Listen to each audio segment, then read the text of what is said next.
धर्मसभा मंडपाच्या माध्यमातून आध्यात्मिक विचार कुटुंबापर्यंत पोहोचवणे आणि धार्मिक संस्काराबरोबरच आदर्श पिढी घडवण्याचे काम होईल आणि सकारात्मक कार्यक्रमांद्वारे सकारात्मक ऊर्जा मिळते, असे आमदार संग्राम जगताप म्हणाले। केडगाव मधील उदयनराजे नगर येथे महाशिवरात्री निमित्त श्री विश्वेश्वर प्रतिष्ठान आयोजित अखंड हरिनाम सप्ताह, श्री ग्रंथराज ज्ञानेश्वरी शिवलीलामृत पारायण आणि तपपूर्ती सोहळ्याचे उद्घाटन सुरेखा कोतकर यांच्या हस्ते दीप प्रज्वलनाने झाले। त्यावेळी आमदार जगताप बोलत होते। या प्रसंगी राष्ट्रवादी शहराध्यक्ष संपत बारसकर, माणिक विधाते, महापालिका स्थायीचे माजी सभापती गणेश कवडे, मनोज कोतकर, माजी नगरसेविका सविता कराळे, लता शेळके, सागर सातपुते, ह.ब.प. नवसुपे महाराज यांच्यासह पंचक्रोशीतील भाविक उपस्थित होते।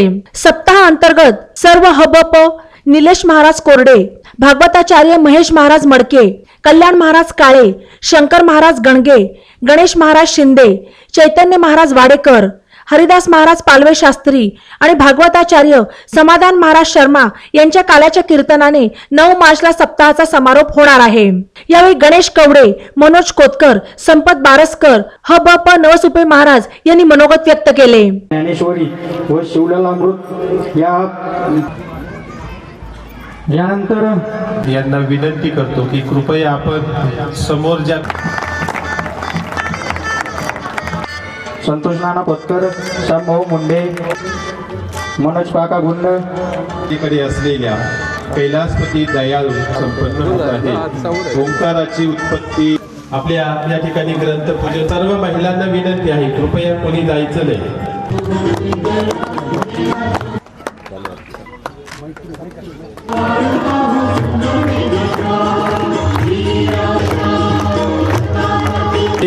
सन्माननीय व्यक्ती आहे, विनंती करतो की आपल्या सन्मानासाठी सन्माननीय लताताई शेळके हेही या ठिकाणी त्यांचा सन्मान, लताताई शेळके हेही या त्यांचा सन्मान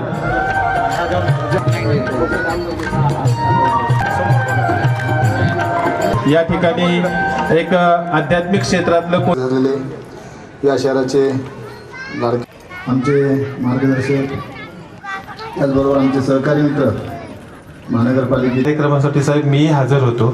या ठिकाणी सन्मान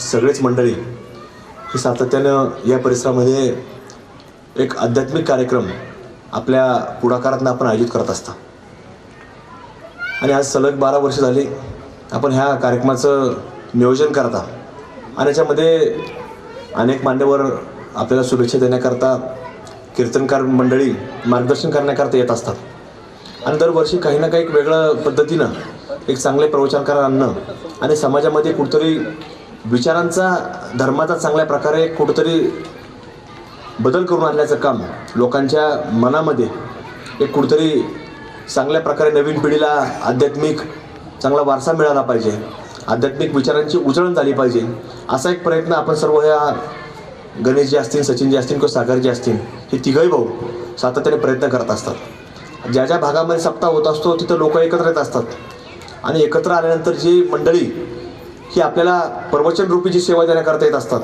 खरं तर त्यांच्या विचाराच्या माध्यमातून हे सर्व आध्यात्मिक विचार, धार्मिक विचार हे आपल्या सर्वांच्या कुटुंबापर्यंत नेण्याचं काम हे आपल्या खरं तर ही सगळी मंडळी करत असतात। आणि म्हणून जसं संपत दादांनी असं सांगितलं की जास्तीत जास्त महिला आल्या पाहिजेत आणि त्याचं कारण देखील तसं असतं की खरं तर एखाद्या कुटुंब जर घडवायचं असेल तर त्याचा एक कणा तो महिलेच्या रूपानं असतो आणि म्हणून ती महिला केंद्रस्थानी, कुटुंबाच्या केंद्रस्थानी असते। जसं आपण पाहतो की एखादं मूल ज्यावेळेला लहान असतं, त्याला बोलता येत नसतं, त्याला आई मातृभाषा शिकवण्याचं काम करत असते। आज एखादं वेगळी भाषा जर असेल, म्हणजे जसं हिंदी भाषा असेल, तर आईने हिंदीमध्ये शिकवलं तर त्याला हिंदी समजणार की आपल्याला हिंदी भाषा ही आपली मातृभाषा। जर आईने मराठी भाषा शिकवली तर तो मूल देखील मराठी भाषा बोलत असतं आणि म्हणून अशाच धर्ममंडपांच्या माध्यमातून ज्यावेळेला कुठेतरी प्रवचनकार मंडळी आपल्याला मार्गदर्शन करतात, आपल्या मनामध्ये, महिलांच्या मनामध्ये जर धार्मिकतेबद्दल एक वेगळा आदर आणि विश्वास निर्माण होतो, तर ती जेव्हा महिला कुटुंबामध्ये सांगू शकते तरच त्या कुटुंबामध्ये कुठेतरी धार्मिक वातावरण, आध्यात्मिक वातावरण आणि त्याच्या माध्यमातून ती पिढी जी घडत असती ती संस्कारिक पिढी घडत असती. आणि म्हणून अशा सप्त्यांचं आयोजन हे खरं तर या निमित्तानं संस्कार घडवणं आणि पिढी घडवणं याच्याकरता लाभदायक ठरत असतं. आणि म्हणून हा सगळा उपक्रम पुढाकार घेऊन हे तिघं भाऊ या परिसरामध्ये करतात. याचं कारणच असं आहे की मी आपल्याशी थोडा आपला माझा तुमचा लोकांचा परिचय कमी असेल, पण मी सावडी प्रभागातून निवडून आल्या कारणाने भिस्तबाग मालाच्या परिसरात मागील काही दिवसापूर्वी सप्त्याचं आयोजन केलं होतं. बऱ्याचशा नगरकारांना महाराज मंडळींना माहिती आहे आणि या धार्मिक कार्यक्रमातून काय प्रभाव समाजावर पडतो याची मला पूर्वकल्पना आहे. जसं अनेक वेळा पाहतो आपण की जर धार्मिक कार्यक्रम असला तर या धार्मिक कार्यक्रमासाठी महिला जास्त मोठ्या संख्येने आपल्याला उपस्थित दिसतात. पुरुष वर्गसुद्धा असतो पण ते वयस्कर असतो. पण अनेकदा आपल्याला वाटतं की तरुण मुलांचा सहभाग याच्यामध्ये जास्त असावा.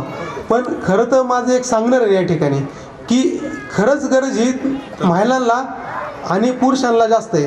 तरुणांना जर घरात आपल्याला मुलांना चांगलं शिक्षण द्यायचं असेल, चांगलं शिकवायचं असेल तर आपलं अध्यात्म आणि आपला धर्म हे समजून घेण्यासाठी आपण मेन असतात आणि महिला कुटुंब चालवते असं मी या ठिकाणी मानतो. त्याच्यामुळे महिलांनी या धार्मिक सप्त्यात अधिक मोठ्या प्रमाणात येऊन आपल्या कुटुंबाची जबाबदारी व्यवस्थितपणे सांभाळावी अशी मी या ठिकाणी विनंती करतो आणि थांबतो. प्रथमतः गणेश भाऊंना मी मनापासून धन्यवाद देतो की या धकाधकीच्या जीवनात देखील एक मोठं कार्य म्हणजे देवकार्य तुमच्या हातून केडगाव परिसरात घडत आहे. या वातावरणाने 7 दिवस परिसरातील सर्वच नागरिकांमध्ये अतिशय उत्साह असतो. परिसरातील सर्वच सन्माननीय माता भगिनी मोठ्या उत्साहानं आपल्या कुटुंबातीलच कार्यक्रम असल्यासारखं या ठिकाणी सहभागी होत असतात.